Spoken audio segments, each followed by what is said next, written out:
Am I visible now? I think I was always audible, but am I visible now? Just acknowledge me.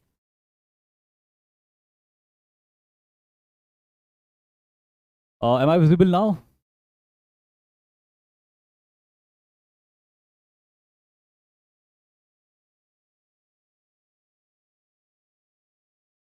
Yes, okay. तो अब क्योंकि मैं visible नहीं था बहुत देर तक, तो पता नहीं मैंने बहुत सारी चीज़ें बोल दी और क्या क्या आपने मिस कर दिया। बट मैं प्रिसाइसली समराइज करते हुए उसको दोबारा आपको बताता हूँ। देखिए, मैंने बात करी थी कि हम आज विजयनगर एम्पायर को शुरू करेंगे, लेकिन उसको शुरू करने से पहले दिल्ली सल्तनत के आर्किटेक्चर को और उसके कल्चर के दूसरे एस्पेक्ट्स की हम बात करेंगे। अब होता ये है कि मैं ये बता रहा था आपको कि जो सेंट्रल एशिया का इलाका है, जहाँ से टर्क्स भारत के अंदर आए थे और उन्होंने एक एम्पायर कायम किया था, वो सारे के सारे टर्क्स जो थे पर्शियन कल्चर से बहुत ज़्यादा इन्फ्लुएंस्ड थे, क्योंकि सेंट्रल एशिया के जो टर्क्स थे ना, वो बैरबरिक होते थे।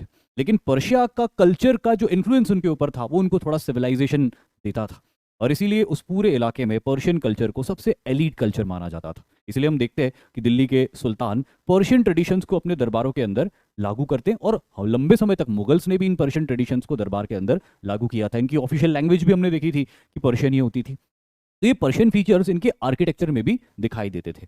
यही पर्शियन फीचर्स जो इनके आर्किटेक्चर के अंदर दिखाई देते थे, ये पर्शियन फीचर्स जब इंडियन फीचर्स के साथ में और इंडियन आर्किटेक्ट्स के हाथों से डेवलप हुए, तो उसे Indo Islamic architecture, Indo Saracenic architecture, या फिर उसको इंडो पर्शियन आर्किटेक्चर कहा जाता है। तो अभी अपन ये देखेंगे कि इस इंडो इस्लामिक, इंडो सैरासीनिक या इंडो पर्शियन आर्किटेक्चर के क्या क्या मेजर फीचर्स होते हैं। आप लोगों ने जितना भी भारत देखा होगा, इस तरह के फीचर्स आपको जगह जगह दिखाई दिए होंगे, खास तौर पे नॉर्दर्न इंडिया के अंदर। तो देखते हैं हम क्या क्या खास फीचर्स होते हैं।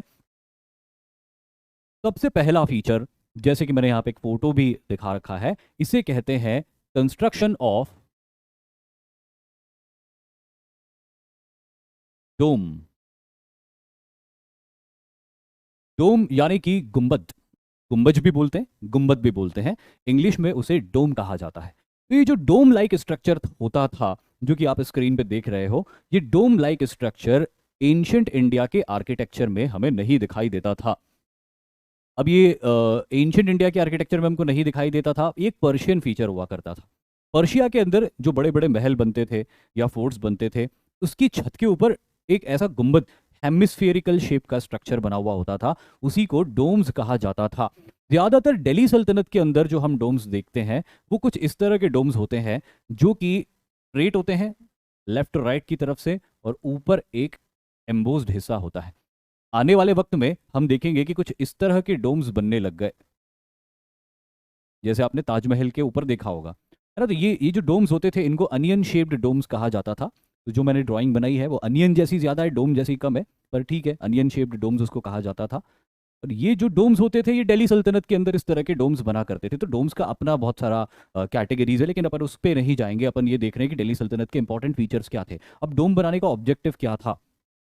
डोम बनाने का ऑब्जेक्टिव क्या था? डोम बनाने का ऑब्जेक्टिव ये हुआ करता था कि सबसे पहली चीज़ तो ये बिल्डिंग को एक ग्रैंड लुक दिया करता था, और दूसरी चीज़ ये होती थी डोम बनाने का ऑब्जेक्टिव, ये जो डोम्स होते थे, ये एक बहुत बड़े दरबार, क्या होता था इनके दिल्ली सल्तनत के जो दरबार होते थे, क्योंकि मेंबर्स बहुत ज़्यादा होते थे उसके अंदर, तो बड़े हॉल्स होते थे, इतने हॉल्स होते थे, इतने बड़े हॉल्स होते थे कि अगर पिलर का यूज़ करके उसका कंस्ट्रक्शन किया जाएगा तो बहुत ज़्यादा पिलर्स हो जाएंगे हॉल के अंदर। इसीलिए डोम्स बनाए जाते थे, ऊंचे डोम्स, और कम पिलर्स बनाए जाते थे, लेकिन मोटे पिलर्स बनाए जाते थे, जिससे कि दरबार को एक ग्रैंड लुक भी मिले, बिल्डिंग को बाहर से भी ग्रैंड लुक मिले। कभी कभी ऐसा भी होने लग गया था कि इतने बड़े डोम्स बन जाते थे कि आवाज़ बहुत गूंजती थी अंदर। तो लोधी डायनेस्टी के दौर तक आते आते डबल डोम्स बनने लग गए। अभी जो डबल डोम्स बनते थे, ये क्या होता था कि इसके अंदर एक डोम और बना देते थे, छोटा डोम, तो जो अंदर दरबार के बैठा हुआ रहता था, ये दरबार लगा हुआ है, ये लोग हैं यहाँ पे बहुत सारे, जो भी है। तो ये अगर इतना बड़ा, अब बिल्डिंग को बाहर से ग्रैंड लुक देना है तो बड़ा डोम बना दिया, लेकिन अगर इतना बड़ा डोम होगा तो आवाज़ बहुत ज़्यादा इको होगी। तो उसको, इको को अवॉइड करने के लिए अंदर एक छोटा डोम बना दिया जाता था, तो अंदर से देखने पर वो डोम की हाइट कम होती थी, जिससे आवाज़ का इको कम होता था। लेकिन बाहर से बिल्डिंग देखने में बड़ा डोम बाहर से दिखाई देता था, तो वो ग्रैंड भी लगती थी। तो इस तरह के डबल डोम्स का कंस्ट्रक्शन भी दिल्ली सल्तनत के अंदर हम देखते हैं। बहरहाल, ये डोम लाइक स्ट्रक्चर जो है भारत के अंदर नया इंट्रोड्यूस हुआ था, ये एक पर्शियन फीचर था, ये एक पर्शियन फीचर थी, अरेबिक फीचर नहीं था। बहुत से लोग इसको बोलते हैं कि इस्लामिक फीचर नहीं है ये। इस्लाम के पहले से ही पर्शियन आर्किटेक्चर में डोम लाइक स्ट्रक्चर्स बना करते थे। तो ये प्योरली एक पर्शियन फीचर हुआ करता था, इसका प्राइमरी ऑब्जेक्टिव किसी बिल्डिंग को ग्रैंड लुक देना होता था। तो ये तो हो गए डोम्स, कई तरह के डोम्स हमको यहाँ पे देखने को मिलते हैं। अब इसके बाद अगला इंपॉर्टेंट आर्किटेक्चर हम देखते हैं जिसको हम बोलते हैं ट्रू आर्चेस। तो this is a true arch. इसको हिंदी या उर्दू में कहते हैं मेहराब, तो मेहराब भी कहा जाता है, या इंग्लिश में इसे ट्रू आर्च भी कहा जाता है। अब अनिरुद्ध मुझसे पूछ रहे हैं कि कितने युद्ध हुए थे पृथ्वीराज चौहान और मोहम्मद गौरी के। अब क्या होता है, देखो ऐसा है कि उस दिन भी मैंने एक कमेंट पढ़ा था, लेकिन उस दिन मैंने जवाब नहीं दिया था इस चीज़ का, और अभी मैं बता देता हूँ आपको कि ऑफिशियली जो हमारी किताब के हिसाब से हम पढ़ते हैं उसमें दो बैटल्स हुए थे। एक तराइन की पहली लड़ाई हुई थी और एक तराइन की दूसरी लड़ाई हुई थी। अब यहाँ पे बहुत सारे या कुछ लोग हिस्टोरियंस भी इस बात को क्लेम करते हैं कि इनकी कई लड़ाइयाँ हुई थी, 16, 17, 20, 21, अलग अलग लिटरेचर्स हैं उस समय के, इंडियन लिटरेचर्स, जो कि अलग अलग नंबर्स बताते हैं लड़ाई के, और दो से बहुत ज़्यादा ही बताते हैं। जो इंडियन लिटरेचर्स हमको मिलते हैं उसमें जो सबसे छोटा अकाउंट हमको मिला है वो 7 लड़ाइयों का मिला है, कि इनके बीच में 7 लड़ाइयाँ होती, जिसमें से 6 में पृथ्वीराज चौहान की जीत होती, एक में गौरी की जीत होती जो आखिरी लड़ाई थी, है ना। और बाकी जो लिटरेचर्स हैं वो ये बताते हैं कि 20-21 लड़ाइयाँ भी हुई थी इनके बीच में, जिसमें से हर बार पृथ्वीराज चौहान ने मोहम्मद गौरी को डिफीट कर दिया था और उसको माफ़ कर दिया था। लेकिन यहाँ पर जो मॉडर्न हिस्टोरियंस हैं वो एक अनबायस्ड, मॉडर्न हिस्टोरियंस एक अनबायस्ड कंक्लूजन निकालते हैं। वो ये है कि ये जो 20-21 लड़ाइयों का जिक्र है, या कम से कम 7 से ज़्यादा लड़ाइयों का जिक्र है, और जो पर्शियन लिटरेचर्स हैं वो सिर्फ 2 लड़ाइयों का जिक्र करते हैं, कुछ कुछ पर्शियन लिटरेचर्स तो 2 लड़ाइयों का जिक्र भी नहीं करते, वो सिर्फ तराइन की दूसरी लड़ाई का जिक्र करते हैं। तो इसका एक क्या होता है कि ये हिस्टोरियंस क्या करते हैं कि इधर के जो एक्सट्रीम फिगर्स होते हैं उनको भी ले लेते हैं, उधर के एक्सट्रीम फिगर्स होते हैं उनको भी ले लेते हैं, और उनके बीच में कंक्लूजन निकाल देते हैं। जैसे वो एवरेज निकालते हैं ना, अपन सबसे बड़ा नंबर ले लिया, सबसे छोटा ले लिया और उसको डिवाइड कर दिया। तो वैसे ही इन्होंने क्या माना है कि पृथ्वीराज चौहान और मोहम्मद गौरी लंबे समय तक अपनी बॉर्डर्स शेयर करते आए थे। पृथ्वीराज चौहान और गौरी लंबे समय तक अपनी बॉर्डर्स क्या करते आए थे, शेयर करते आए थे। और ये दोनों हॉस्टाइल शुरू से थे एक दूसरे को लेकर, इनके बीच में कोई फ्रेंडली रिलेशंस नहीं थे, ये शुरू से ही एक दूसरे के को लेकर हॉस्टाइल थे। तो इनकी बॉर्डर पर आपस में स्कर्मिशेस होते रहते थे। स्कर्मिशेस मतलब मुठभेड़ और छोटी मोटी झड़प। तो मॉडर्न हिस्टोरियंस इसमें ये कहते हैं कि ये जो 20-21 लड़ाइयों का हमको जिक्र मिलता है, इसमें ज्यादातर जो लड़ाइयाँ थी वो मैसिव लड़ाइयाँ नहीं थी, वो बहुत बड़ी लड़ाइयाँ नहीं थी, वो डेफिनेटली 20-21 लड़ाइयाँ हुई थी, और लगभग हर लड़ाई में चौहान्स इमर्ज्ड विक्टोरियस, सपाद लक्ष्य के राजा विक्टोरियस रहे थे। लेकिन ये लड़ाइयाँ जो थी फुल फ्लेजेड बैटल्स नहीं थे, ये छोटी मोटी, जैसे अब पाकिस्तान है, अभी देखते हैं ना हम, पाकिस्तान संघर्ष विराम का उल्लंघन कर देता है, फिर आप पढ़ते हो न्यूज़पेपर में और न्यूज़ चैनल्स पे देखते हो कि एलओसी के ऊपर फायरिंग हो गई, छोटी मोटी लड़ाई हो गई, कभी कभी लड़ाई इंटेंसिफाई हो जाती, कुछ कुछ दिनों तक चलती, कि भाई उधर से भी फायर होती रहती है मीडियम फील्ड गन्स की, हमारी तरफ से भी फायर होती रहती है मीडियम फील्ड गन्स की। तो इस तरह के जो संघर्ष विराम होते हैं, इस तरह के संघर्ष विराम बहुत हुए इन दोनों के बीच में, क्योंकि दोनों बॉर्डर्स शेयर करते थे। लेकिन हमने उसको लड़ाई की तरह देखा क्योंकि वो लड़ाई थी। अब उसमें लो इंटेंसिटी कॉन्फ्लिक्ट था या हाई इंटेंसिटी कॉन्फ्लिक्ट था, ये हमारे इतिहासकारों ने रिकॉर्ड नहीं रखा कि भाई छोटी लड़ाई कौन सी थी, बड़ी लड़ाई कौन सी थी। लेकिन इसमें कोई शक नहीं कि तराइन के मैदान में पहली और दूसरी लड़ाई मैसिव बैटल्स थे, ये बहुत बड़े पैमाने पर लड़े गए थे। कुछ और लड़ाइयाँ जरूर हुई होगी इससे पहले इनकी, लेकिन आधुनिक इतिहासकार ये मानते हैं कि वो छोटी मोटी मुठभेड़ें और झड़प थी, जिसमें कि पृथ्वीराज की सेना ने गौरी की सेना को हमेशा पीछे ही धकेला, है ना। टेक्टिकल एरर या स्ट्रैटेजिकल एरर पृथ्वीराज की तरफ से शायद ये हुआ। देखो ये बात भी उतनी सही नहीं लगती कि उसने गौरी को माफ कर दिया होगा, क्योंकि पृथ्वीराज माफ करने वालों में से नहीं था। पृथ्वीराज ने अपने कजिन नागार्जुन को मार दिया था सिर्फ इसीलिए क्योंकि उसने पृथ्वीराज के अगेंस्ट रिबेलियन किया था, और नागार्जुन को मार के, नागार्जुन तो नहीं मिला था, सॉरी, नागार्जुन के जो रिलेटिव्स थे और दूसरे फैमिली मेंबर्स थे, सबको पृथ्वीराज ने खत्म कर दिया था, मार दिया था। तो पृथ्वीराज उस समय के रूलर्स की तरह एक ऐसा रूलर नहीं था जो माफ कर दे, कोई वो किसी नॉन वायलेंस के प्रिंसिपल को फॉलो नहीं करता था, रूथलेस होते थे ये लोग अपने रूल करने में। तो ये सोचना कि जिसने अपने कजिन को मार दिया, अपने कजिन के फैमिली को मार दिया, वो क्या मोहम्मद गौरी को छोड़ देगा लड़ाई में जीतने के बाद। यहाँ पे स्ट्रैटेजिकली ये देखा जाएगा, ये ब्लंडर होता है पृथ्वीराज की तरफ से कि जब भी पृथ्वीराज गौरी को छोटी ही सही लेकिन अगर डिफीट देता है या लंबे समय तक अपनी बॉर्डर्स को डिफेंड करके रखता है बार बार के चुटपुट इन्वेजन्स के सामने भी, तो उसमें उसकी गलती ये देखी गई कि उसने कभी भी लाहौर की तरफ मार्च नहीं किया, उसने कभी गौरी की टेरिटरी के अंदर घुस के गौरी को पीछे नहीं धकेला, खास तौर पे तब जब वो बहुत स्ट्रांग था। लेकिन इंडियन रूलर्स की हमेशा एक टेंडेंसी रही है, इंडियन रूलर्स की आप पूरी हिस्ट्री में देखोगे एक टेंडेंसी ऐसी रही है कि they all want to occupy the fertile plains of river Ganges. Ganga के मैदान चाहिए सबको, मध्य भारत के पठार चाहिए सबको, गुजरात का कोस्टल इलाका चाहिए सबको। No one wants to go to that north western region. उत्तर पश्चिम में कोई भी नहीं जाना चाहता। बड़े बड़े रूलर्स को हमने देख लिया, हर्षवर्धन को भी हमने देख लिया, शाकल उत्तर पथेश्वरा, भाई शाकल तक चले गए, उसके आगे नहीं गए फर्दर। आगे जाने की कोशिश कहाँ करी हर्षवर्धन ने? डेक्कन में, साउथ में आगे बढ़ने की कोशिश करी। तो जो प्रॉस्परस इंडिया है, जो वेल्दी इंडिया है, जो फ्रूट बियरिंग इंडिया है, वो northern India, eastern India, western India, southern India है। ये जो नॉर्थ वेस्टर्न पार्ट है इंडियन सब कॉन्टिनेंट का, जो अब पाकिस्तान कहलाता है, वो कभी भी उतना हाई रेवेन्यू यील्डिंग इलाका नहीं था। और यही वजह थी कि इंडियन रूलर्स उस तरफ ध्यान नहीं देते थे, उस तरफ कॉन्क्वेस्ट नहीं करना चाहते थे। वो कॉन्क्वेस्ट कहाँ करना चाहते थे? गंगा यमुना के मैदानों की तरफ कॉन्क्वेस्ट ज्यादा करना चाहते थे, क्योंकि वहां से रेवेन्यू ज्यादा मिलता था।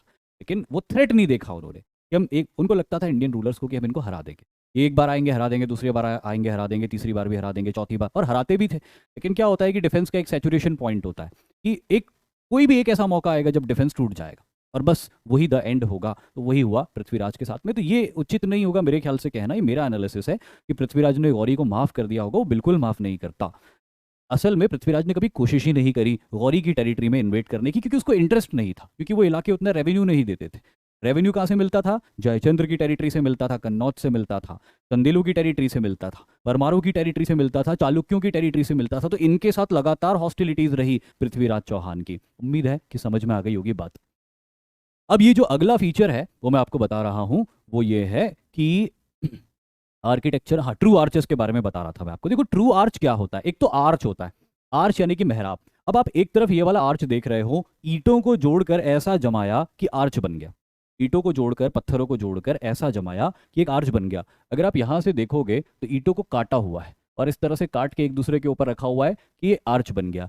इस तरह के जो आर्च होते हैं वो है, ये ट्रू आर्चेस नहीं होते।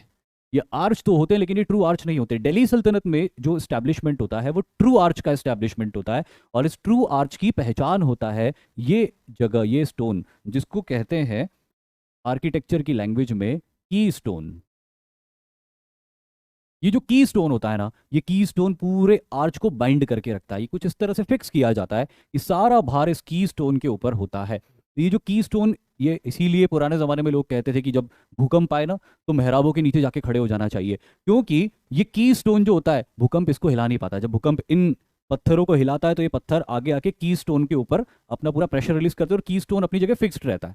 तो वो इस मेहराब को, इस आर्च को गिरने नहीं देता कभी भी। इस तरह के जो आर्किटेक्चर होते थे ये पर्शिया के फीचर्स होते थे, और ये की स्टोन जहां पर होगा वही ट्रू आर्च होगा, जो कि यहां पर भी हम देख सकते हैं कि एक की स्टोन बना हुआ है।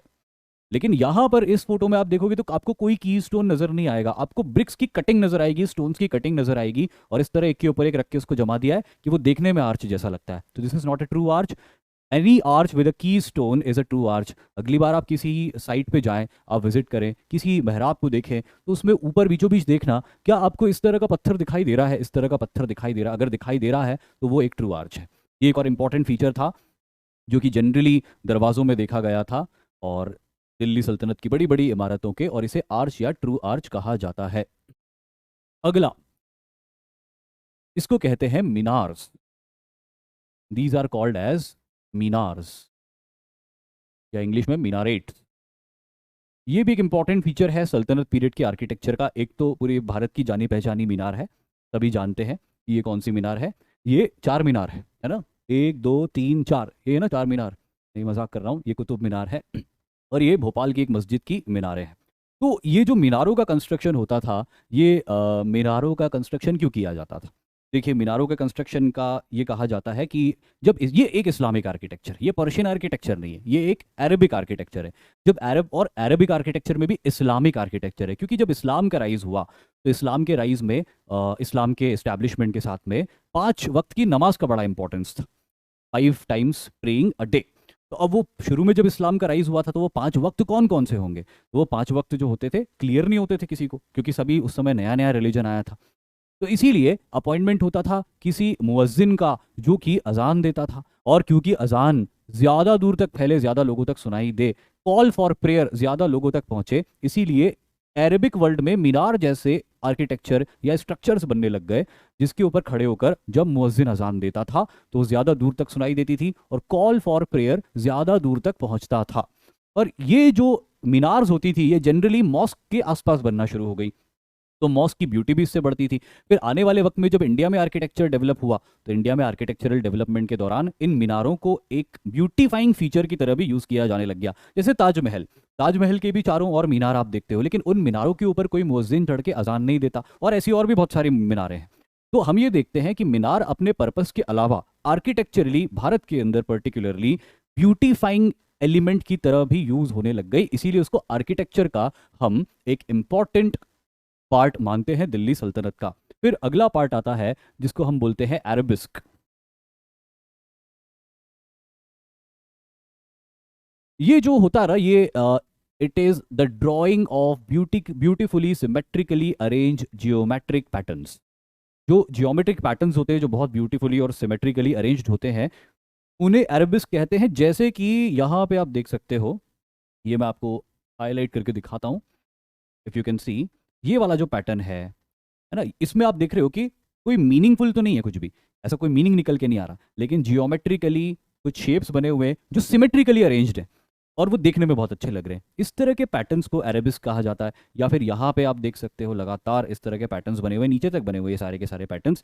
यहाँ पे आप देख सकते हो कि कुछ जियोमेट्रिक पैटर्न सिमेट्रिकली अरेंज्ड है, और इस पूरे फोटो में ही देख सकते हो, अगर आप ध्यान से देखो तो यहाँ पे आपको इसी तरह के पैटर्न्स नजर आएंगे। अब ये जो पैटर्न्स थे इनका डेवलपमेंट कैसे होता है, दरअसल होता यह है कि इस्लामिक आर्किटेक्चर जो भी बन रहा था, इंडो इस्लामिक आर्किटेक्चर या इंडो पर्शियन आर्किटेक्चर जो भी बन रहा था, लेकिन इसको बनाने वाले जो ज्यादातर कारीगर थे, मैक्सिमम 95% वो हिंदू थे।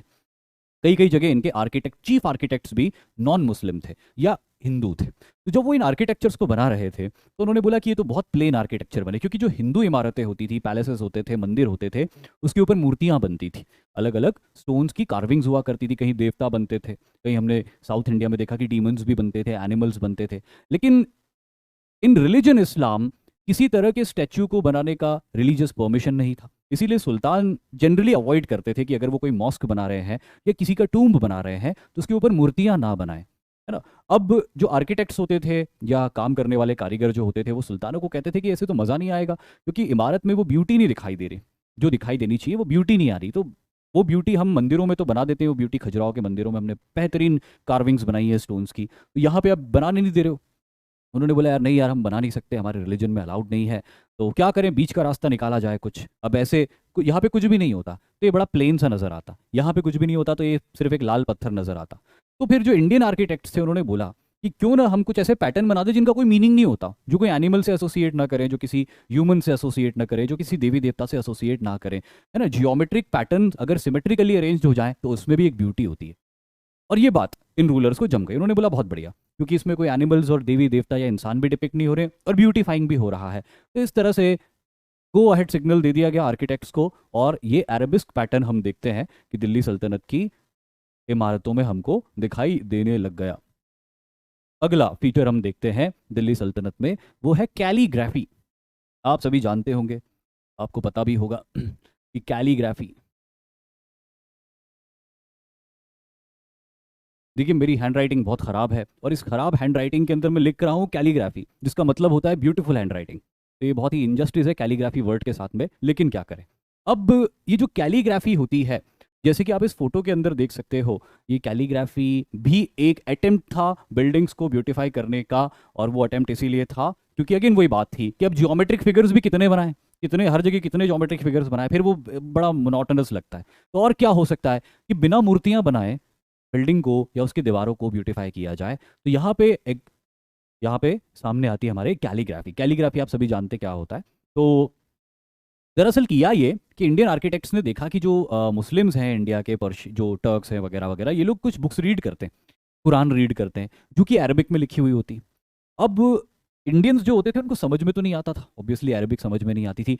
मुस्लिम्स भी जो भारत, पाकिस्तान, बांग्लादेश में रहते हैं वो अरबिक को रीड कर सकते हैं लेकिन उसको समझ नहीं सकते, लेकिन read Arabic but they can not understand it. Similarly जो इंडियंस होते थे, जो दूसरे हिंदूज होते थे, वो तो उसको रीड भी नहीं कर सकते थे, उसको देख सकते थे।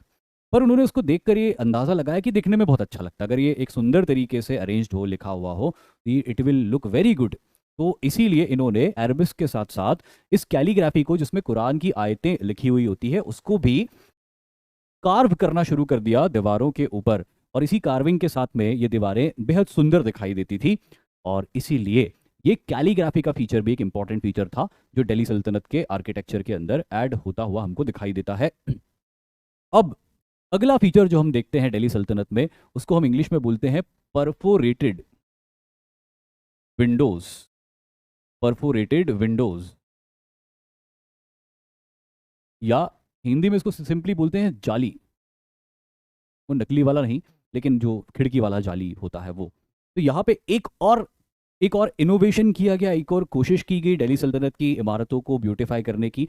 और ये था, इसको बोलते हैं जाली वर्क। अब ये एक जालियां खिड़की, देखो खिड़की, इसको हम रोशनदान भी बोलते हैं, इसको परफोरेटेड विंडोज भी बोलते हैं, इसको जाली वर्क भी बोलते हैं। अब ये जो जालियां होती है, ये किसी भी इमारत को बहुत ब्यूटिफाई कर देती। और एक और चीज इसमें इंपॉर्टेंट होती है कि जब आप अंदर से देख रहे हो, जैसे ये जो अलाई दरवाजा है, अलाई दरवाजा की परफोरेटेड विंडो आप बाहर से देख रहे हो, और इसी परफोरेटेड विंडो को अब आप अंदर से देख रहे हो, तो ये जो जालियां होती है, इसमें से जब सूरज की रोशनी छन के आती है तो पीछे परछाई बहुत अच्छी पड़ती, तो अगेन वो सुंदरता को बढ़ाता है। फिर एक और इसका इंपॉर्टेंट यूज़ होता था, वो ये होता था कि जो लेडीज़ होती थी रॉयल फैमिली की, अगर कोई प्रोसेशन निकल रहा होता था तो वो लेडीज़ उस प्रोसेशन को देखना चाहती थी, लेकिन वो ये नहीं चाहती थी कि दूसरे लोग उनको देखें। वो बेपर्दा होकर, उस समय वो था ना पर्दा सिस्टम, तो वो बेपर्दा होकर नहीं जाना चाहती थी लोगों के सामने। ऐसे में इस तरह की विंडोज़ बड़ी यूज़फुल होती थी कि अंदर खड़ा इंसान बाहर के नज़ारों को तो बहुत अच्छे से देख सकता था, लेकिन बाहर खड़ा इंसान अंदर के नज़ारे को नहीं देख सकता था।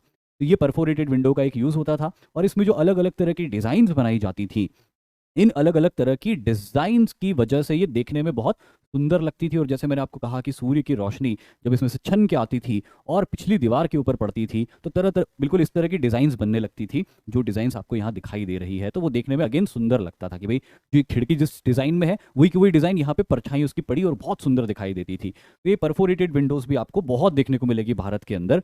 ये सारे मेजर फीचर्स हैं दिल्ली सल्तनत के आर्किटेक्चर के। और अब हम दिल्ली सल्तनत के कल्चर के अगले एस्पेक्ट, यानी कि दिल्ली सल्तनत के लिटरेचर्स के बारे में बात करेंगे। हमने दिल्ली सल्तनत के बारे में बहुत सारी बात करी कि ये लड़ाई हुई, वो लड़ाई हुई, उसके बाद इसने ऐसा किया, उसने पर्शियन ट्रेडिशन अपनाया, कोई रजिया नाम की लेडी थी, उसको बेचारे को परेशान कर दिया सबने, एंड सो ऑन। बहुत सारी चीज़ें हमने बात करी, लेकिन वो बात किस बेसिस पे करी? वो बात हमने कुछ ऐसे लिटरेचर्स के बेसिस पे करी जो हमको इन्फॉर्मेशन देते हैं अलग अलग दौर की, अलग अलग रूलर्स की।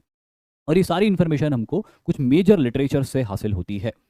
तो ये कौन कौन से मेजर लिटरेचर्स हैं, इससे हमें क्या क्या पता चलता है, और ये लिटरेचर्स किसने लिखे हैं, इनके बारे में हम बात कर लेते हैं। सबसे पहला नाम आता है यहाँ पे अल बैरूनी का।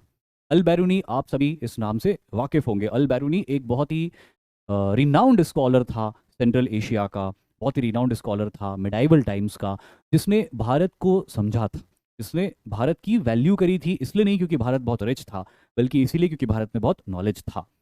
अल बैरूनी ये बात जानता था कि इंडियंस में not be perfect but Indians are very good, they have lot of knowledge, और वो नॉलेज उनके साथ, उनका नॉलेज मुझे शेयर करना चाहिए। इसीलिए गजनवी जैसे हमलावर के साथ में वो भारत आता है और भारत को समझता है और भारत के बारे में कई लिटरेचर्स लिखता है। खास तौर पे सबसे बड़ा जो लिटरेचर वो भारत के बारे में लिखता है वो किताबुल हिंद या तहकीक हिंद के नाम से जाना जाता है, जिसमें उसने भारत, यहाँ की सोशियो इकोनॉमिक पॉलिटिकल कंडीशन के बारे में बहुत अच्छे से लिखा है। और एक बात, बहुत सारी चीज़ें लिखी है देखो उस लिटरेचर के अंदर, लेकिन एक बात मैं शेयर करूंगा जो अल बैरूनी ने लिखी है। और वो बात ये है कि अल बैरूनी लिखता है कि भारत के लोगों के पास बहुत नॉलेज है, भारत के लोगों के पास में बहुत ज्ञान है, इसमें कोई डाउट ही नहीं है, वन ऑफ द बेस्ट है वर्ल्ड में। लेकिन उन्हें ऐसा लगता है कि उन्हें किसी और के ज्ञान की ज़रूरत नहीं है। ये चीज़ यहाँ पे वो क्रिटिसाइज करता है इंडियंस को। वो ये कहता है कि डेफिनेटली इंडियंस के पास जो नॉलेज है that is the best in the world, लेकिन इसका मतलब ये नहीं कि किसी और के पास नॉलेज ही नहीं है और वो किसी और से नॉलेज लेना ही नहीं चाहते। तो ये मुझे ये बात जो है अल बैरूनी की, ये सही लगती है कि, और कम से कम उस वक्त के लिए सही होगी। अब ये सही, अब ऑब्वियसली अब तो हम इंडियंस पूरी दुनिया से जो भी सीख सकते हैं सीखते हैं, जो भी अलग अलग मीडियम्स हमारे पास अवेलेबल है, और ऐसा ही होना चाहिए। ह्यूमन रेस ऐसे ही डेवलप हुई है। जब ह्यूमंस ने व्हील का इन्वेंशन किया था तो किसी ने खेती अच्छी करी, किसी ने वेपन्स अच्छे बनाए, किसी ने एनिमल्स को अच्छा टेम किया, और किसी ने व्हील बनाया, तो व्हील बनाया हुआ आदमी एनिमल टेम किए हुए आदमी के पास आया, तो भाई उसने उसको व्हील दिया, उसने एनिमल्स दिए उसको। फिर एनिमल्स टेम किए हुए आदमी व्हील लेके दूसरे के पास आया तो उससे वेपन्स मिले उसको, वेपन्स वाले को व्हील मिला, फिर वेपन्स वाले को व्हील मिला तो वो व्हील लेकर किसी और के पास गया। इस तरह से ही इंसान डेवलप हुए, ह्यूमन रेस इसी तरह डेवलप हुई है, एक दूसरे के साथ इंफॉर्मेशन को शेयर करते हुए हम ग्रो होते हैं एज अ स्पीशी। है ना। हम भले ही अपने आप को छोटी छोटी चीज़ों में बांट ले, रिलीजन में बांट ले, कास्ट में बांट ले, नेशनैलिटी में बांट ले, लेकिन ह्यूमंस हम सब एक रेस की तरह। और हम सब एक रेस ग्रो ही इसलिए हुई, इतनी सक्सेसफुल इसीलिए हैं हम आज, क्योंकि हमने एक दूसरे के साथ में इंफॉर्मेशन और रिसोर्सेज लगातार शेयर किए हैं, चाहे हम चाहें या ना चाहें। ये हो गया है और ये होता रहेगा। और इसीलिए ये भी हमको याद रखना चाहिए इंडिविजुअल लाइफ में भी, कि आपके पास नॉलेज है, बहुत अच्छी बात है, लेकिन आप अपने आप को एक स्टूडेंट की तरह ट्रीट करो ऑल योर लाइफ। जहाँ से जो भी नॉलेज मिल सकता है ले लो। हो सकता है कि आपसे कोई स्टूडेंट हो, कोई दोस्त हो आपका, जिसके नंबर्स आपके जितने अच्छे नहीं आते हो, लेकिन फिर भी वो आपको कोई ऐसी बात सिखा सकता है जो आपके नॉलेज में ऐड हो जाएगी और आपको एडवांटेज देगी आने वाले वक्त में। तो यही बात अल बैरूनी ने भारतीयों के लिए कही थी, बाकी सब उसने बहुत अच्छा कहा था इंडियंस के लिए। एक और किताब उसने लिखी थी जिसका नाम था जवाहिर अल जवाहिर। इंडिया में जब वो आया था ना, तो इंडिया में उसको ज्वेल्स, एक तो इंडिया में वेल्थ बहुत थी, ज्वेल्स बहुत थे, और ज्वेल्स की टेस्टिंग से लेके ज्वेल्स के उसके ओर से एक्सट्रैक्शन तक का सारा प्रोसेस उसने समझा था। और ये जवाहिर अल जवाहिर में उसने ये सारा कुछ लिखा था। इसके बाद में हमको एक और लिटरेचर दिखाई देता है, चचनामा। ये चचनामा भी इंपॉर्टेंट लिटरेचर है, जो मोहम्मद बिन कासिम के इन्वेजन की स्टोरी को नरेट करता है कि किस तरह से मोहम्मद बिन कासिम का इन्वेजन होता है, राजा दाहिर की डेथ होती है। इसको चचनामा इसलिए कहा गया है क्योंकि ये राजा दाहिर की चच डायनेस्टी के ऊपर बेस्ड है, कि उनका क्या हुआ था, उनके एस्पेक्ट या इनके पॉइंट ऑफ व्यू से लिखा हुआ है, इसलिए इसको चचनामा कहा गया है। लेकिन ये फर्स्ट इन्वेजन ऑफ, या ऐसे कहते, या इसको कहते हैं कि फर्स्ट अरब इन्वेजन के बारे में बताता है ये लिटरेचर हमको। फिर हमने बात करी ताजुल मासीर की। देखिए, ताजुल मासीर के बारे में मेरे ख्याल से मेरा एक क्वेश्चन भी कोई ना कोई टेस्ट में दिया है, और उसके आंसर हमने देखा था कि हसन निज़ामी है। और ये ताजुल मासीर जो है ना, ये एक इंपॉर्टेंट बुक है जो अर्ली ईयर्स ऑफ सल्तनत, ये जो शुरुआत का दौर है ना, जिसकी एक्चुअली बहुत कम इन्फॉर्मेशन है, क्योंकि क्या है कि जब सल्तनत एस्टैब्लिश हो गई, बड़े बड़े रूलर्स आए, तो उन्होंने बहुत सारे स्कॉलर्स को पैटर्नाइज किया, तो बहुत सारे लिटरेचर्स लिखे जाने ही थे। लेकिन वो फेज जब कि राजपूत पूरी तरह खत्म नहीं हुए थे, उत्तर भारत में उनका होल्ड था, टर्क्स अपने पैर जमा रहे थे, ये वो दौर था जबकि न राजपूत लिटरेरी वर्क के ऊपर ज्यादा ध्यान दे पा रहे थे, और टर्क्स भी उस तरफ नहीं कर कुछ कर सकते थे, क्योंकि वो पूरी तरह स्टैब्लिश नहीं हुए थे। इसीलिए उस वक्त का एक बहुत इंपॉर्टेंट लिटरेचर है ताजुल मासीर, जो कि अर्ली ईयर्स ऑफ सल्तनत की इंफॉर्मेशन हमको प्रोवाइड करता है। अगर ये लिटरेचर नहीं होता तो वो पीरियड बहुत सारा डार्कनेस में जाता, कि यार एग्जैक्टली क्या हुआ पता नहीं, लेकिन अब हमको एग्जैक्ट इवेंट्स पता है कि भाई पहले चंदावर की, पहले तराइन की दूसरी लड़ाई हुई, फिर चंदावर की लड़ाई हुई, फिर बंगाल का कॉन्क्वेस्ट होता है शुरू में। लोकेश, आप कुछ पूछ रहे हो, मैं क्लियर नहीं कर रहा है, सब गुस्सा कर रहे हो मुझसे, नाराज हो मुझसे, पूछो यार क्या पूछ रहे हो, मेरा ध्यान नहीं गया होगा, पूछो लोकेश।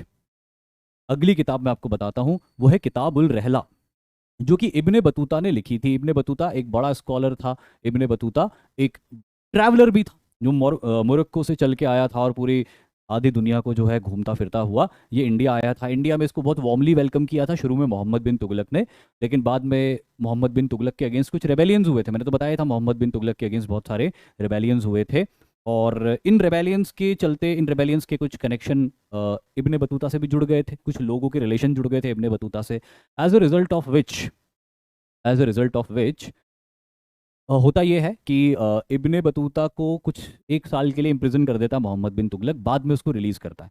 और जब उसको रिलीज करता है तो फिर वो निकल के फर्दर डेक्कन की तरफ जाता है, और पूरे भारत के बारे में बहुत अच्छे और ऑथेंटिक अकाउंट्स को लिखता है। और ये जो ऑथेंटिक अकाउंट्स होते हैं, ये किताबुल रहला के बारे में होते हैं। हाँ लोकेश, सब पूछ रहे हैं क्वेश्चन, पहले सोल्जर भी तो, अरे यार मैं मिस कर गया आपका क्वेश्चन, एकदम से दिखाई नहीं देता। लोकेश क्या पूछ रहे हैं यार?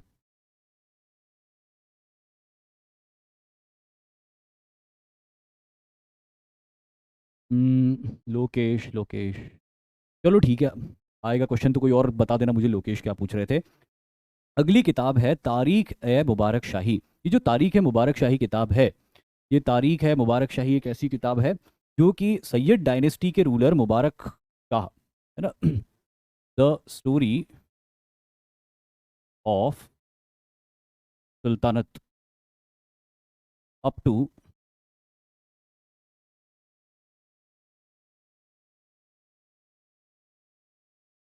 जो स्टोरी है सल्तनत की, जब से सल्तनत इस्टेब्लिश हुई थी, अब वहाँ से लेके सैयद डायनेस्टी तक जो कहानी है, वो कहानी पूरी तारीख है मुबारक शाही में हमको मिलती है। तो अगेन बहुत सारे रूलर्स की इन्फॉर्मेशन हमको यहाँ पे मिलती है। ये एक बहुत इंपॉर्टेंट स्कॉलर था मिनहाज उस सिराज, जो कि हिस्टोरियन था दिल्ली सल्तनत का और इसने तबाकत नासिरी लिखी थी। अभी जो तबाकत नासिरी है, ये तबाकत नासिरी कहाँ तक की स्टोरी है दिल्ली सल्तनत में? द स्टोरी ऑफ सल्तनत अप टू कहाँ तक? नासिरुद्दीन महमूद। नासिरुद्दीन महमूद कौन सी डायनेस्टी का रूलर था? स्लेव डायनेस्टी का दरवेशी सुल्तान था। तो दिल्ली सल्तनत के एस्टैब्लिशमेंट से लेके दिल्ली सल्तनत के एस्टैब्लिशमेंट से लेके नासिरुद्दीन महमूद के रूल तक लिखी गई जो किताब थी, वो किताब तबाकत नासिरी के नाम से जानी जाती थी। और फिर नाम आता है आमिर खुसरो का। अभी जो आमिर खुसरो है ये बहुत बड़े स्कॉलर माने जाते हैं दिल्ली सल्तनत के। ये म्यूजिशियन भी थे, ये पोएट भी थे, ये सिंगर भी थे और ये राइटर भी थे। तो मल्टी टैलेंटेड इंसान थे और कई सुल्तानों के दौर को इन्होंने। हाँ यार, मैं देख नहीं पाया लोकेश का क्वेश्चन, कोई और मुझे बता दो लोकेश क्या पूछ रहे हैं। मैं देख नहीं पाया, अब मैं बहुत देर रुक नहीं सकता हूँ।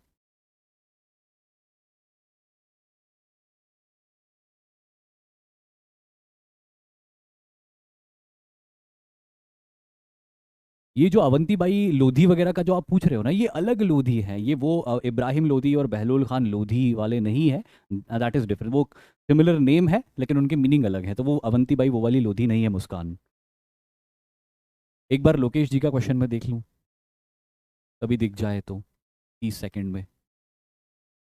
सर हम बोलते हैं कि मोनार्की स्टैब्लिश करने के लिए यूज आर्मी चाहिए टू सप्रेस रिबेलियन, बट वो क्लियर नहीं हो रहा लोकेश मेरे को क्वेश्चन। आप है ना जो ये ऐप पे जो वीडियो जाएगा ना, उसके कमेंट में एक क्वेश्चन लिख देना आपका जो भी है। मैं उस कमेंट में पढ़ के उसका जो भी आंसर होगा अगले लेक्चर में आपको एड्रेस करते हुए कर दूंगा। तो आप आज के ऐप में जो आप जाओगे ना, ऐप में वीडियो आता है उसके कमेंट में लिख देना आपका क्वेश्चन जो जो भी हो, जितने भी क्वेश्चन हो। मैं कल आपके सारे क्वेश्चन के आंसर दे दूंगा क्योंकि मैं नहीं समझ पा रहा हूँ आपका क्वेश्चन बिल्कुल भी। अच्छा, लोकेश पूछ रहे कि पहले के सोल्जर्स भी कॉमन लोग थे तो क्रूअल रूलर्स को रोकते क्यों नहीं थे? देखो एक्चुअली क्या होता है कि सोल्जर्स कभी कॉमन नहीं होते। सबसे पहली चीज़ तो ये ध्यान रख लो कि जो एक प्रोफेशनल सोल्जर होगा वो कभी कॉमन मैन हो ही नहीं सकता। वो अलग है कॉमन मैन। सबसे पहली चीज़ तो ये, इसीलिए तो बोलते हैं हम कि, इसलिए फौज के अंदर बोलते हैं ना सिविलियंस। सिविलियंस मतलब कि हमसे अलग है वो। तो ये पहली चीज़ तो ये क्वेश्चन में ही थोड़ा सा वो है, गलत है कि सोल्जर्स और कॉमन लोग नहीं हो। सोल्जर्स कॉमन नहीं होते कभी भी किसी भी दौर में। दूसरी चीज़ कि क्रूअल रूलर्स को क्यों नहीं रोक सकते थे, क्योंकि मैं पहले तो ये क्वेश्चन इस कॉन्टेक्स्ट में नहीं समझ पाया कि ये अगर मैं क्रूअल रूलर हूँ तो मेरी आर्मी के सोल्जर्स की बात कर रहे हैं या फिर किसी एनिमी की बात कर रहे हैं, ये भी मुझे समझ में नहीं आया। लेकिन दरअसल इसलिए नहीं रोक सकते थे क्योंकि रूलर के हाथ में रिसोर्सेज थी, रूलर के हाथ में खजाना था, रूलर के हाथ में खजाने की थी, रूलर के हाथ में किले की चाबियां होती थी, है ना। कमांडर्स रूलर की बात को मानते थे, इन सैनिकों को सैलरी रूलर देता था। तो अगर वो रूलर के अगेंस्ट जाएंगे तो रूलर उनको खत्म करवा देगा। तो रूलर के आगे उनकी एक भी नहीं चलनी थी। हाँ, अगर कोई बड़े कमांडर्स होते थे, बड़ी रैंक के कमांडर्स होते थे, तो वो इन सैनिकों को इकट्ठा कर सकते थे, रेबेलियन करवा सकते थे रूलर्स के अगेंस्ट। लेकिन इंडिविजुअली सोल्जर्स ऐसा नहीं कर सकते थे क्योंकि वो यूनाइटेड नहीं होते थे। सबके अपने अपने इंटरेस्ट होते थे, गुट बने हुए होते थे, तो वो कभी भी यूनाइटेड नहीं होते थे।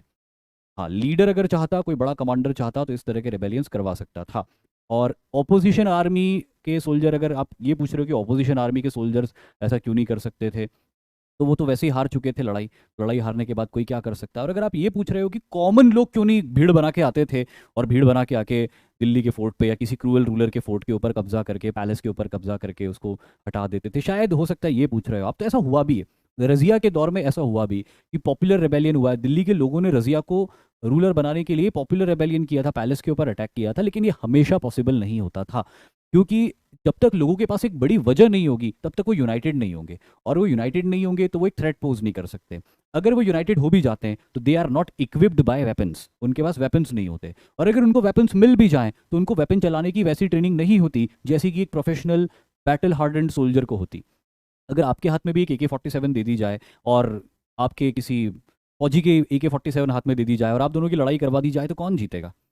AK-47 थोड़ी लड़ाई लड़ रही, लड़ाई तो आप लड़ रहे हो। तो बात ये नहीं है कि सिविलियंस नंबर्स नंबर्स में ज़्यादा तो भीड़ होती, और भीड़ को 100 लोग भी अच्छे वेपन से कंट्रोल कर सकते। तो कॉमन लोगों के बस की बात नहीं थी किसी भी रूलर को डिथ्रोन करना, बहुत मुश्किल था ये। बट फिर भी आई डोंट नो किस कॉन्टेक्स्ट में पूछा गया था ये क्वेश्चन पर ठीक है। आमिर खुसरो ने बहुत सारी किताबें लिखी। मैंने आपको बताया कि आमिर खुसरो ने म्यूजिशियन भी था। आमिर खुसरो ने गज़ल, कव्वाली जैसी सिंगिंग स्टाइल्स को, पोइट्री की स्टाइल्स को भी ईजाद किया था। आमिर खुसरो को इस बात का क्रेडिट भी दिया जाता है कि इन्होंने एक म्यूजिकल इंस्ट्रूमेंट को इंट्रोड्यूस किया था, इन्वेंट किया था, जिसको आजकल सितार बोलते हैं, जिसको एक्चुअली सहतार कहा जाता था, SEHTAR, सहतार, यानी कि 3 स्ट्रिंग्स वाला इंस्ट्रूमेंट। सहतार और कुछ नहीं था, जो भारत के अंदर एंशियंट टाइम्स में वीणा वादन होता था, उसी वीणा, वो जो वीणा म्यूजिकल इंस्ट्रूमेंट होता था जो कि समुद्रगुप्त बजाने में बहुत निपुण था, उसी वीणा का एक वर्जन था जिसको पर्शियन लैंग्वेज में सहतार कहते थे, और धीरे धीरे वो सहतार से सितार कहलाने लगा। भारत के अंदर इसका इन्वेंशन भी, इसका क्रेडिट भी आमिर खुसरो को जाता है। इसके अलावा आमिर खुसरो ने बहुत सारी क्या लिखी है, किताबें लिखी है। सबसे इंपॉर्टेंट बुक है उसकी खजान उल फुतूह। ये जो खजान उल फुतूह नाम की बुक है, ये अलाउद्दीन खिलजी के एडमिनिस्ट्रेटिव रिफॉर्म, उसके मिलिट्री कॉन्क्वेस्ट्स के बारे में बताती है। तो अलाउद्दीन खिलजी के बारे में हमने बड़ी डिटेल में बात करी थी कि किस तरह से उसकी कॉन्क्वेस्ट्स होती है, क्या उसके मार्केट रिफॉर्म्स होते हैं, दाग चेहरा, ये सारी चीज़ें जो है ये खजान उल फुतूह के अंदर हमको दिखाई देती है। फिर हम देखते हैं तुगलकनामा नाम का एक लिटरेचर लिखता है आमिर खुसरो। ये अलाउद्दीन खिलजी की डेथ के बाद का लिटरेचर था, और इस तुगलकनामा की ज़्यादातर जो इवेंट्स हैं, ज़्यादातर जो बातें हैं, वो गयासुद्दीन तुगलक की है।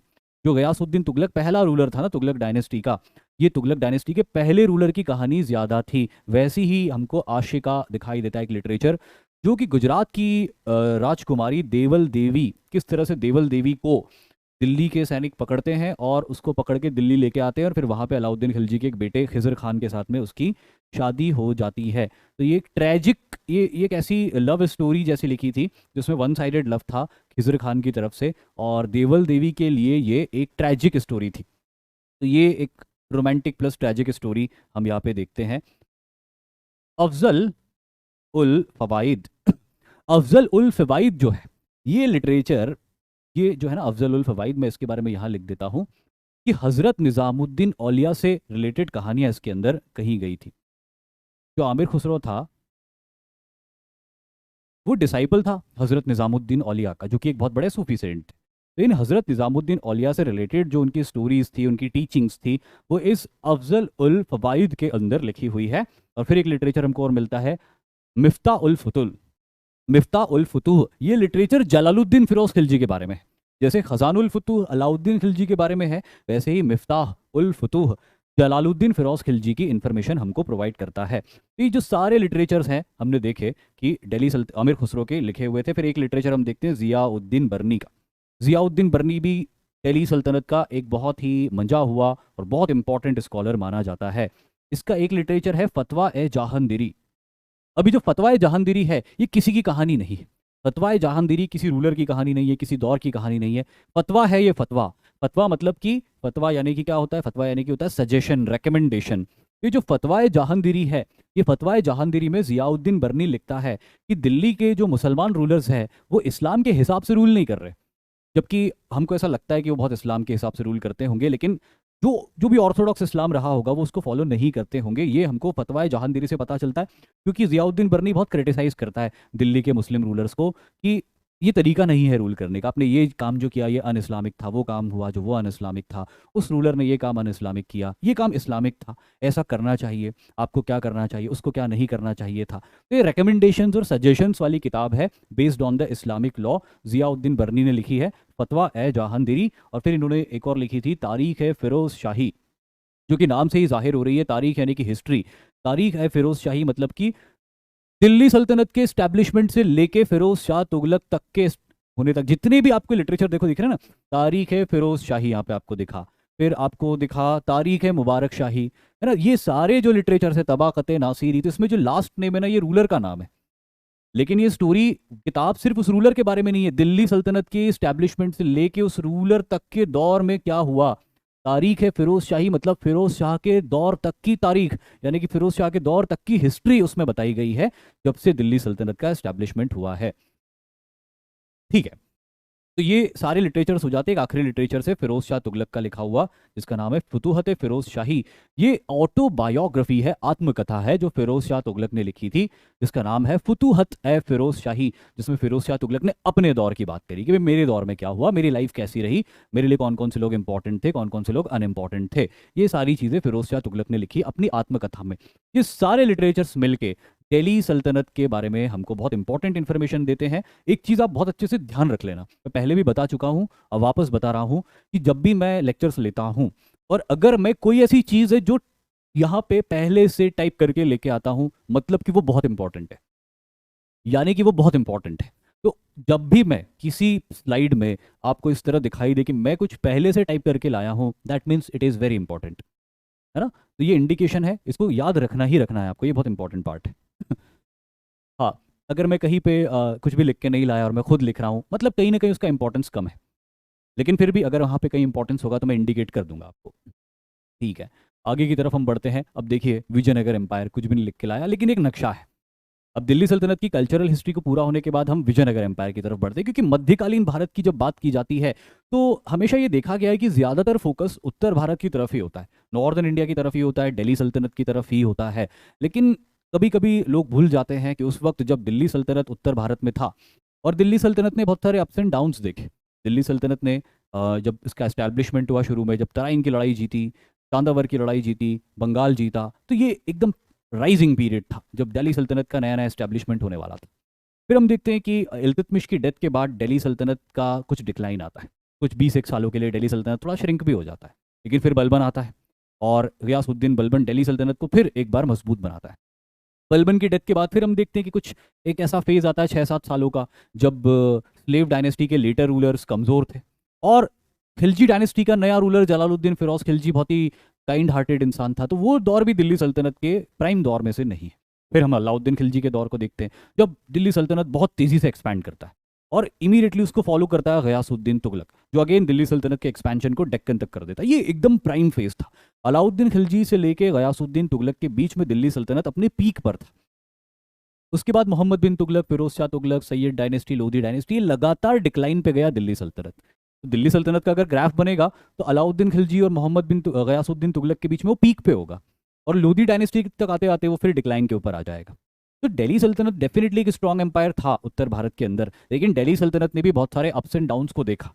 लेकिन विजयनगर एम्पायर एक ऐसा एम्पायर था जो कि 1380 से लेके 1336 में स्टैब्लिश हुआ था विजयनगर एम्पायर, लेकिन 1380 से लेके या 1378 से लेके 1565 तक लगातार पावरफुल बना हुआ रहता है। ऐसे में ये उतना ही इंपॉर्टेंट हो जाता है हिस्टोरिकली जितना कि दिल्ली सल्तनत है, क्योंकि दिल्ली सल्तनत ने भी अप्स एंड डाउन्स देखे, लेकिन विजयनगर एम्पायर ने तो सिर्फ अप देखा और उस ग्राफ को लगातार मेंटेन करके रखा।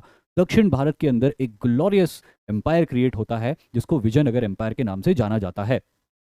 फाउंडेड बाय हरिहर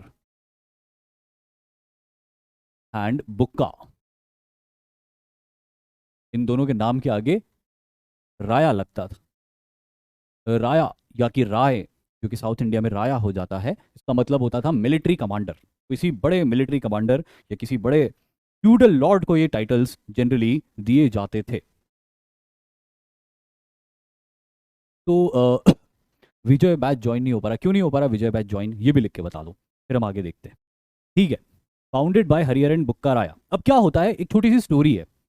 वो स्टोरी ये है, पहले मैं स्टोरीज बता दूंगा आपको, चैप्टर के एंड में सोर्सेज बता दूंगा स्टोरी के। तो अब स्टोरी ये है कि मोहम्मद बिन तुगलक, सॉरी गयासुद्दीन तुगलक के दौर में डेक्कन की कॉन्क्वेस्ट हो गई, और वारंगल का फॉल हुआ, जो यहाँ पे था somewhere around here was Warangal. तो वारंगल का हो जाता है फॉल यहाँ पे। वारंगल अब दिल्ली सल्तनत का हिस्सा बन चुका था। वारंगल के बहुत सारे मिनिस्टर्स और बहुत सारे कमांडर्स या तो मारे गए थे, या फिर वो दिल्ली सल्तनत के द्वारा रिक्रूट कर लिए गए थे। ज़्यादातर को रिक्रूट कर लिया था दिल्ली सल्तनत ने, क्योंकि अब दिल्ली सल्तनत को डेक्कन में अपना एक्सपेंशन करना था, तो उनको वही लोकल लोग चाहिए थे जो इन्फॉर्मेशन रखते हैं उस इलाके की। ऐसे लोगों का रिक्रूटमेंट हुआ बहुत बड़ी तादाद में, और गयासुद्दीन तुगलक ने इस बात को प्रेफर किया और इस बात को बढ़ावा दिया कि ये जो लोग हैं जिनका रिक्रूटमेंट हो रहा है दिल्ली की फौज में, इन्हें इनका रिलीजियस कन्वर्जन भी कर दिया जाए। तो इसी प्रोसेस में बहुत सारे रिलीजियस कन्वर्जन्स भी होते हैं। ऐसा ही एक रिलीजियस कन्वर्जन होता है जहाँ पर कि हम देखते हैं कि काकतीय डायनेस्टी का एक सीनियर मिनिस्टर होता है, जो कि फिरोज शाह तुगलक का प्राइम मिनिस्टर यानी कि वजीर बनता है, जिसका नाम फुतूहत फिरोज शाही के अंदर लिखा हुआ है खाने जहान मकबूल। और फिरोज शाह तुगलक बिल्कुल भी शाय नहीं करता इस बात को कहने में कि भाई मैं जो कुछ भी कर पाया वो सिर्फ खाने जहान मकबूल के वजह से कर पाया। वो खाने जहान मकबूल जो कि ओरिजिनली वारंगल का एक मिनिस्टर हुआ करता था, रिलीजियस कन्वर्जन करके वो मुस्लिम बनता है, या बनाया जाता है और फिर वो दिल्ली सल्तनत की सर्विस में आता है। और यहाँ पे उसके इंटेलिजेंस को देखते हुए फिरोज शाह तुगलक उसको अपना मिनिस्टर अपॉइंट करते, चीफ प्राइम मिनिस्टर अपॉइंट करते। और यही वो था जिसने फिरोज शाह तुगलक की सारी पॉलिसीज को बनाया था। तो ऐसे बहुत सारे थे। ऐसे ही दो कमांडर्स भी थे जो नए नए मुसलमान बन चुके थे, और उनके सामने टास्क था दिल्ली सल्तनत की तरफ से कि आपको फर्दर साउथ इंडिया के अंदर जाना है, चीज़ों को एक्सप्लोर करना है, स्काउटिंग करनी है, हमको इन्फॉर्मेशन आके देनी है, ताकि हम फर्दर और साउथ इंडिया के अंदर एक्सपेंशन को कर सकें। यही दो मुस्लिम या न्यूली कन्वर्टेड मुस्लिम कमांडर्स जब डेक्कन की तरफ आगे बढ़ रहे थे या फर्दर साउथ इंडिया में आगे बढ़ रहे थे, तो वो एक जगह पहुंचते हैं प्रेजेंट डे कर्नाटक में। उस जगह वो रास्ता भटक चुके होते हैं, लेकिन भटके हुए रास्ते में घने जंगलों में घूमते हुए वो एक आश्रम में पहुंच जाते हैं, किसी ऋषि के आश्रम में पहुंच जाते हैं जिनका नाम था विद्या अरण्य। विद्या अरण्य उनको वेलकम करते हैं, वो आते विद्या अरण्य के पास बैठते हैं, बातें होती उनके बीच में। इन बातों से विद्या अरण्य संत विद्या अरण्य को ये बात पता चलती है कि इनका रिलीजियस कन्वर्जन हुआ है और ये सल्तनत के लिए एम्पायर को दक्षिण की तरफ आगे बढ़ाना चाहते हैं। तो संत विद्या अरण्य ने हरिहर और बुक्का इनको ये कहा कि अगर तुम्हारे बाजुओं में इतनी ताकत है कि तुम दिल्ली सल्तनत के लिए एक बड़ा एम्पायर बना सकते हो दक्षिण में आगे बढ़ के, तो क्यों ना ये काम खुद के लिए करो, और क्यों ना ये काम अपने रिलीजियस फोल्ड में रहते हुए करो। Why to convert to Muslim fold, अपने ही रिलीजन में चले जाओ, अभी तुमको कन्वर्ट हुए कोई बहुत ज़्यादा वक्त नहीं हुआ है। संत विद्या अरण्य की प्रेरणा से ये सबसे पहले तो रिकन्वर्ट होते हैं हिंदू फोल्ड में, और रिकन्वर्ट होने के बाद में फिर ये अपने लिए एक एम्पायर को कायम करते, एक इंडिपेंडेंट एम्पायर कायम करते हैं। संत विद्या अरण्य इनको दिल्ली सल्तनत की डिपेंडेंसी से बाहर निकालना चाह रहे थे, इनको इंडिपेंडेंट बनाना चाह रहे थे। इसीलिए इन्होंने इन्हें सबसे पहले तो रिलीजियसली रिकन्वर्ट किया, और रिकन्वर्ट करने के बाद में फिर इनको ये टास्क दिया कि अब आपको एक्सपेंशन करना है। और वो जगह जहां से इन्होंने इस एक्सपेंशन की शुरुआत करी, अपने विजय के अभियानों की शुरुआत करी, उसी जगह को विजयनगर नाम दिया गया, जो कि इनकी राजधानी थी। जैसे दिल्ली सल्तनत दिल्ली के नाम से जानी जाती है, वैसे ही विजयनगर एम्पायर अपनी राजधानी विजयनगर के नाम से जाना जाता है, क्योंकि अब कर्नाटक के अंदर हम्पी नाम के शहर को कहा जाता है। तो इस तरह हरिहर और बुक्का राया अपनी नई जर्नी शुरू करते हैं संत विद्या अरण्य की प्रेरणा से, और ग्रेजुअली डेक्कन में एक बहुत, साउथ इंडिया में एक बहुत बड़ा एम्पायर क्रिएट करते हैं। और यही बहुत बड़ा एम्पायर इस नक्शे में आप देख सकते हो, जिसने आधे से ज्यादा पेनिनसुलर इंडिया को डोमिनेट करके रखा हुआ है। इसे ही हम विजयनगर एम्पायर के बारे में के नाम से जानते हैं हम, सॉरी। तो इसका फाउंडेशन किसने किया था? हरिहर और बुक्का राया ने। और जो पहला रूलर था, was the first ruler of this dynasty. तो first ruler of this dynasty was, बड़े भाई साहब थे हरिहर, जिनका नाम था, है ना। लेकिन क्योंकि दोनों भाई एक्सपीडिशन पे निकले थे, इसलिए डायनेस्टी का फाउंडेशन दोनों के नाम से जाना जाता है, हरिहर राया और बुक्का राया। लेकिन हरिहर राया की डेथ के बाद में जो सेकंड रूलर बने थे, ये सेकंड रूलर बुक्का राया ही थे। और ये जो बुक्का राया थे, इन्होंने ज़बरदस्त एक्सपेंशन करना शुरू किया इस विजयनगर एम्पायर का। देखिए, इनके सामने बहुत सारे चैलेंजेस थे, क्योंकि ये तो एक छोटा सा किंगडम था। जो संत विद्यारण्य इनको जहाँ मिले थे, जो आज हम्पी है, बस ये हम्पी के आसपास तक के इलाके को इन्होंने कंट्रोल किया था इनिशियली। अब यहाँ पे इनके सामने बहुत सारे चैलेंजेस थे। कैसे कैसे चैलेंजेस थे? जहाँ पे हम देखते हैं कि इस इलाके में, ये जो इलाका आज का कर्नाटक का इलाका है, यहाँ पे रूल करती थी होयसाल डायनेस्टी। इस इलाके में होयसाल डायनेस्टी रूल करती थी। फिर ये वाला जो इलाका है, यहाँ पे एक सल्तनत कायम हो गई थी। इस सल्तनत को बोलते थे मदुराई की सल्तनत, मदुराई सल्तनत। इधर कुछ छोटे मोटे किंगडम्स थे यहाँ पे इस इलाके में, और यहाँ पे कहीं एक छोटा सा विजयनगर हुआ करता था। वो छोटा सा हुआ करता था विजयनगर, जैसे कोई बच्चा होता ना पैदा होते वक्त छोटा सा, वैसे विजयनगर भी एक छोटा सा एम्पायर हुआ करता था। अब ये कहानी है इस छोटे से किंगडम की इस पूरे इलाके में फैल जाने की। ये जो इलाका हमने बनाया है ना, बस यही था विजयनगर। जब हम बात कर रहे हैं इस दिन की, जब संत विद्यारण्य को ये मिले थे, और फिर इन दोनों के पुरुषार्थ से, इन दोनों की करेज से ये एक एम्पायर बन के कायम होता है, इतना बड़ा जितना एरिया पूरे रेड से मार्क्ड है। अब देखते हैं कि बुक्का राया के दौर में इनका एक्सपेंशन कैसे होता है। देखिए क्या होता है कि होयसाल और मदुराई की सल्तनत, ये दोनों आपस में टकराती, और यहाँ पे मदुराई की सल्तनत को सक्सेस मिलती। वैसे होयसाल एक तगड़ी यानी कि बहुत ताकतवर फौज थी, लेकिन मदुराई की सल्तनत के साथ एक लड़ाई में इनकी हार हो जाती है, और उस हार में होयसाल डायनेस्टी का रूलर वीर भल्लाल देव पकड़ लिया जाता है। वीर भल्लाल देव को मदुराई के रूलर बुरी तरह से मारते और मार के उसकी बॉडी के अंदर भूसा भर देते, और भूसा भर के उस लाश का पब्लिक डिस्प्ले किया जाता है, जिससे कि मदुराई की सल्तनत का एक टेरर क्रिएट हो जाता है। बहुत खतरनाक टेरर क्रिएट होता है मदुराई की सल्तनत का। इसका एविडेंस हमको पर्शियन लिटरेचर्स के अंदर मिलता है। ये जो मैं बात कर रहा हूँ पर्शियन लिटरेचर्स के हवाले से कह रहा हूँ। वीर भल्लाल देव की डेथ के बाद में होयसाल डायनेस्टी का बड़ी तेजी से डिक्लाइन होता है। इसी बात का फायदा उठाते हुए विजयनगर तेजी से इस इलाके में ऑक्यूपाई करना शुरू करता है, और विजयनगर बड़ी तेजी से नॉर्थ कर्नाटक और सेंट्रल कर्नाटक के इलाकों को ऑक्यूपाई कर लेता है। और यही वो वक्त होता है जब विजयनगर और मदुराई की सल्तनत आपस में बॉर्डर्स शेयर करने लगती है, और दो हॉस्टाइल पावर्स जब आपस में बॉर्डर्स शेयर करने लगती है तो फिर उनके बीच में युद्ध होने शुरू होते हैं। और अब जो पहला फेज था हरिहर राया का, इस पहले फेज के अंदर हम देखते हैं होयसाल किंगडम का डिक्लाइन, और उसके डिक्लाइन की मदद से उसके इलाके में जो वैक्यूम क्रिएट हुआ था उसको विजयनगर भरते हुए धीरे धीरे आगे बढ़ता है। लेकिन जो बुक्का राया के दौर में हम देखते हैं तो बुक्का राया का हेड ऑन कॉलिजन होता है मदुराई की सल्तनत के साथ में, और बुक्का राया मदुराई की सल्तनत को डिफीट करने के बाद में अपने एम्पायर को आगे बढ़ाता है। अब यहाँ पे हम देखते हैं संगम डायनेस्टी। ये जो हरिहर और बुक्का राया है, इनके जो फादर थे उनका नाम संगमा या संगम था, इसीलिए इस डायनेस्टी को संगम डायनेस्टी के नाम से जाना जाता है। ये जो संगम डायनेस्टी है 1336 से लेके 1485 के बीच में विजयनगर एम्पायर में जो डायनेस्टी पावरफुल थी, जो डायनेस्टी काम की, जो डायनेस्टी एक एक्सपेंसिव डायनेस्टी थी, वो थी संगम डायनेस्टी। इसने बहुत कंट्रीब्यूट किया है विजयनगर का। पूरा फाउंडेशन अगर किसी ने बनाया तो संगम डायनेस्टी ने बनाया है।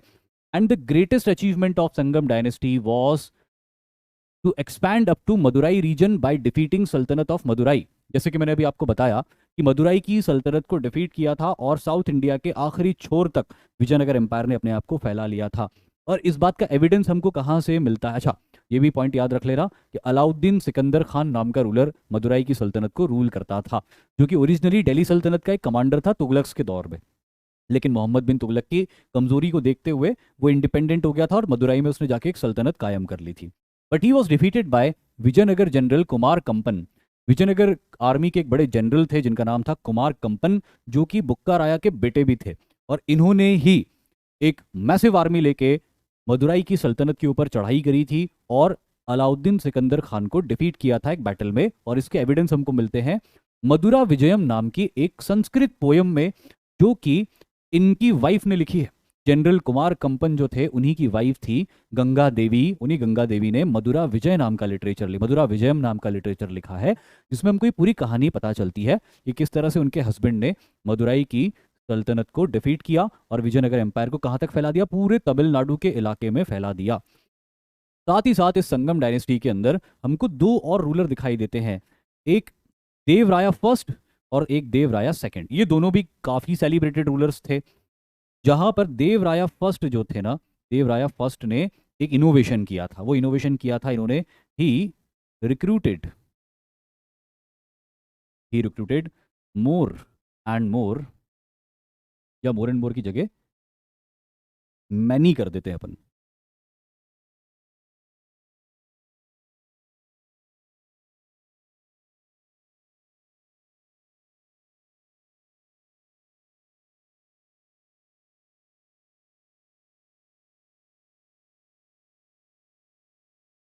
तो ही रिक्रूटेड मैनी मुस्लिम माउंटेड आर्चर्स। इन्होंने क्या किया कि जो आसपास के मुस्लिम किंगडम्स थे वहां से इन्होंने बहुत सारे माउंटेड आर्चर्स को रिक्रूट किया। अब ये माउंटेड आर्चर्स क्या होते थे?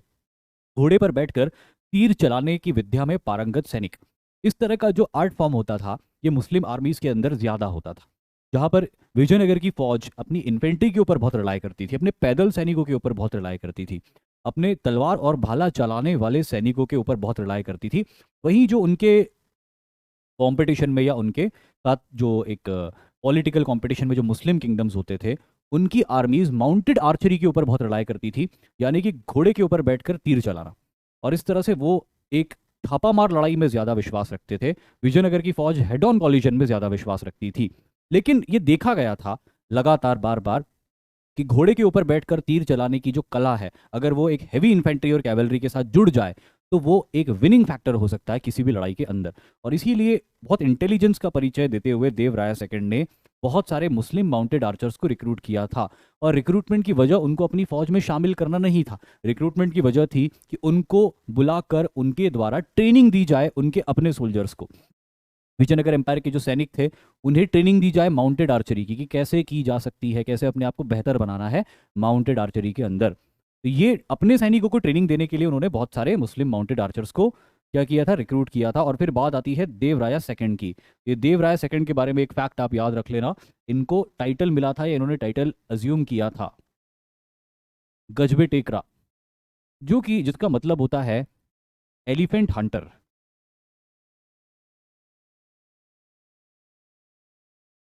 एलिफेंट हंटर जो इंडिकेट करता है एक तो इनके जो कुछ भी मिलिट्री अचीवमेंट्स रहे थे अगेंस्ट बहमनी सल्तनत, और दूसरा शायद ये हाथियों का शिकार करते भी होंगे।